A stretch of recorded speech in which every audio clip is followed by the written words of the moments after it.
You are listening to the Horse Radio Network, part of the Equine Network family. This is Debbie Laux, and you're listening to the Horsemanship Radio. Thanks for joining us. Horsemanship Radio airs on the 1st and the 15th of the month, and it's brought to you by HandsOnGloves, the all-in-one shedding, grooming, bathing gloves. Monty Roberts' certified instructor Manjeev Chaudhary became the first instructor in all of Asia in 2019, and Manjeev travels to train both people and horses using join-up and other Monty Roberts methods and has been applying them to facilitate converting ex-race horses, as well as his local indigenous breed, the Marwari horse, into playing polo. He also focuses on training students and grooms and is offering courses in Monty's concepts. Now listen in. Do you dream of a stronger bond with your equine partner, of clearer communication and a deeper understanding? Well, welcome to Horsemanship Radio, sponsored by HandsOnGloves. We bring you expert insights and practical advice for intelligent horsemanship. From foundation training to advanced riding, we cover topics essential for every horse enthusiast. Learn how to truly connect, improve your skills, and foster a happier horse while you groom with your hands-on gloves today. Well, I got a moment to sit down with Manjeev Chaudhary, and he has been an amazing rock around our institution called the Monty Roberts International Learning Center. The students love him, and I'm glad to have you back. And I'm glad to have you imparting, because you have this soft way about you, but also you demand actually action and respect from your interns and your students in such a nice way. How do you get away with that? You know what? First of all, thank you very much. And it's a pleasure to be here. I love to teach, especially learn from Monty. Every time I come here, that's the most important thing, why I come here.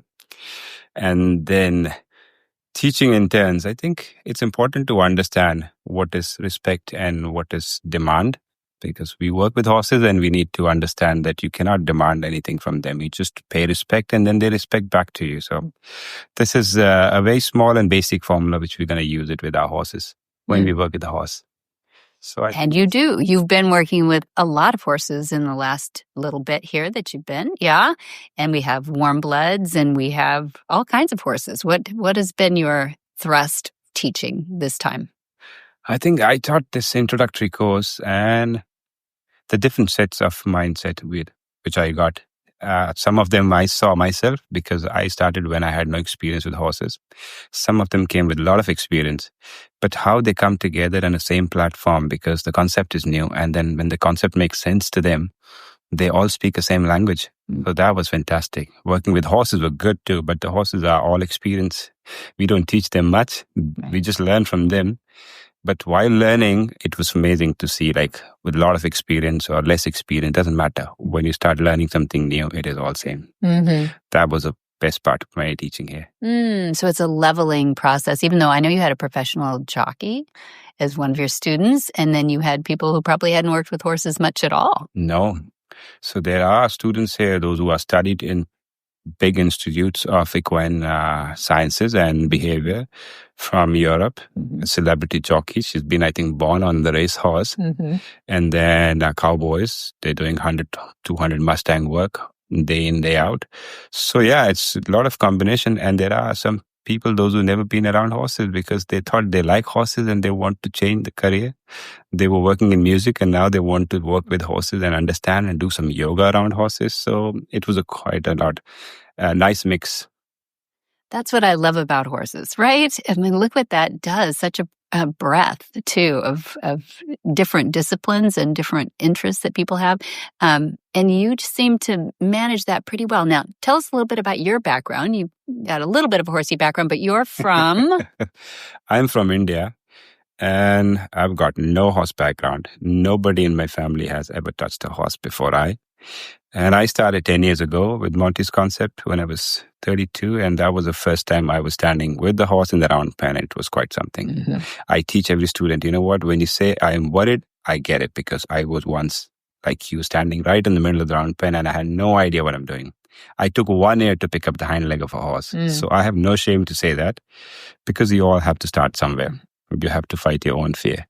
Mm-hmm. And then only you can excel in your whatever career you want to pursue. Well, that begs the question of why. Why did you want to do that? You know what? To be honest, I had no idea. I started playing a polo a little bit in Singapore with my wife. She pushed me into. I didn't want it to go, but then somehow I liked the horses. The connection was there. I played some hockey in my life before, so polo made sense to me, sitting on a horse, swinging the hockey. And I was able to connect a little bit here and there. So I thought I'm going to be a professional polo player. So that got me hooked on. And she said, this is a perfect opportunity to ask him to come for something else. And she took me here to Monty's place. And then the rest is the history. It's been 10 years and I'm stuck. And she's out. But I love it. That's right. She's not here. You're here.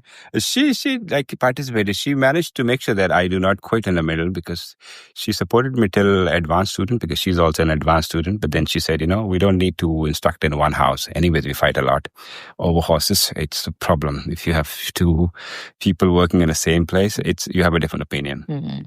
So she said, no, you don't need to be to instructor. You go ahead. And I know my horses. I understand Monty's concept. I keep working. I don't need to teach anybody. I just wanted to learn for myself and the horses. So I do it.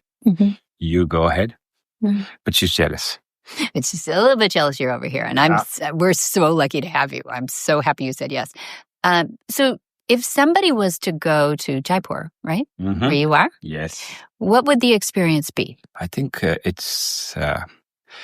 it's northwest of India, and Jaipur is a state of Rajasthan, which is very rich in culture, food, color, heritage, you name it, and it's a horsey place. I would say this state is a place from where Marwari horses come from, which is Indian famous indigenous horses. So a lot of horse culture, a lot of animal culture, national parks, and a lot to learn. Most important thing, it has international airport. Aha, yeah. There's a direct critical connectivity, and people understand when you say Jaipur, because Jaipur is a famous city. A lot of people understand what it is. It's also called as a pink city. Everything is like painted pink. The pink city. How'd that get started? It was the color which they used during the time of kings, like 1400, 15th century. So they had a different cities. So they wanted to differentiate the city color. So there are city of lakes. We got next to Jaipur, which has 10 lakes in it. Then there's a blue city, because the city was painted in blue color. This was the pink city. So this is how they've been differentiated from the history. That's interesting. I guess it's like Greece. It's always known for their white, Santorini, blue, and Santorini, and So the experience. I've always heard that India is like a sensory overload. Why is that? It's an emotional roller coaster. Sometimes you want to quit that place as soon as possible, and then the next minute something's going to happen, and you're going to be so surprised this happens here. Because first of all, a lot of people there. You don't have a personal space. People get overwhelmed sometime.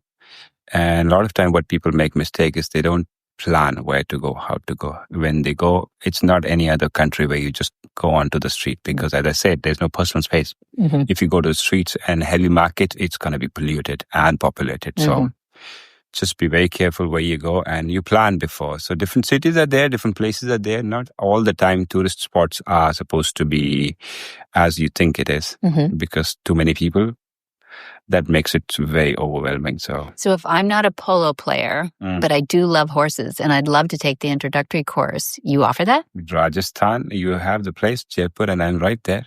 Okay. So I have a student coming all over Asia. I have a next course coming up in the month of September. Malaysian people are coming in. Oh, good. And where else are you going?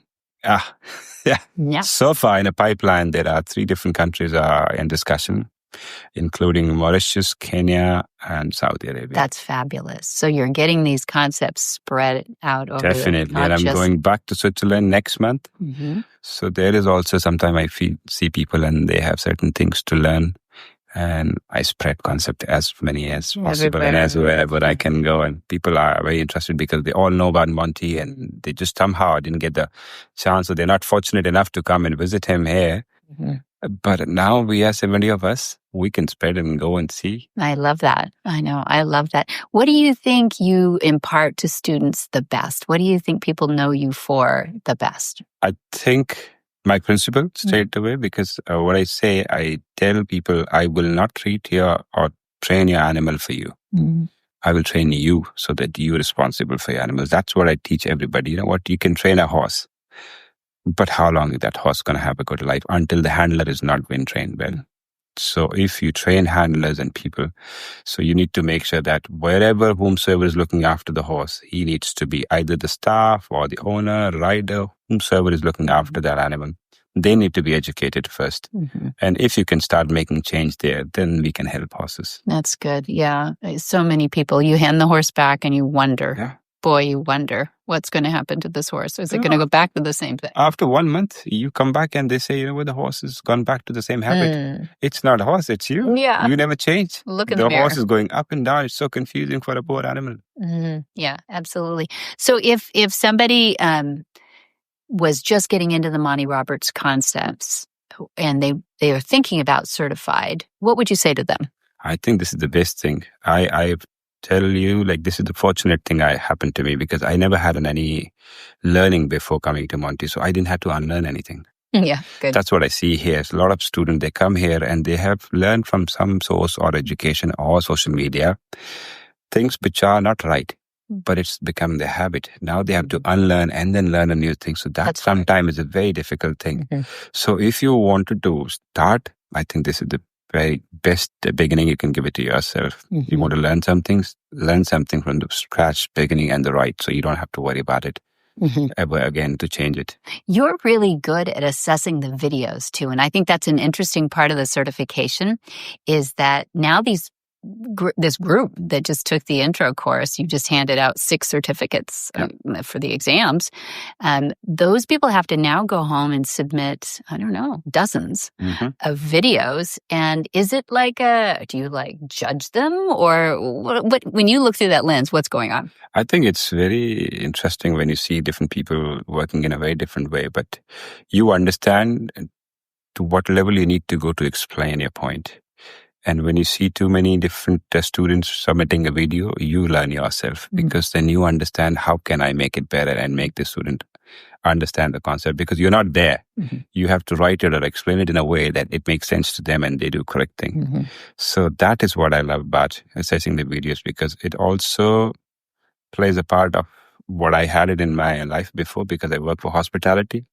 So I used to keep looking at what's happening in the restaurants, bars, in the hotels. So that kind of observation helps me here. So my wife says sometimes you are an OCD, but I think that works with horses a lot. I think so too. I think that is your superpower, is powers of observation. And you know what? I say that about Dad too. I really think he can read a horse really well. And it starts with powers of observation. 100%. Yes. I think horse work, I think 50% you have to see the horse. As Monty said, read your horse. Equipment and your procedure comes later. Yeah. If you know the horse, you can go ahead with it and the horse will tell you.